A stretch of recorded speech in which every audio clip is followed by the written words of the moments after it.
Make him open up, not shut down. Let him speak. Stop interrupting. Stop finishing his sentences. Stop turning it into your story. Let him talk. Nod. Maintain eye contact. Lean in slightly. When he feels heard, nervous system relaxes and he'll build emotional safety with you. Make him feel safe. If he shares a failure, listen and affirm with something like, "I know you'll figure it out."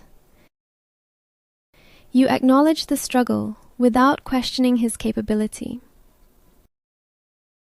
Show concern, not worry.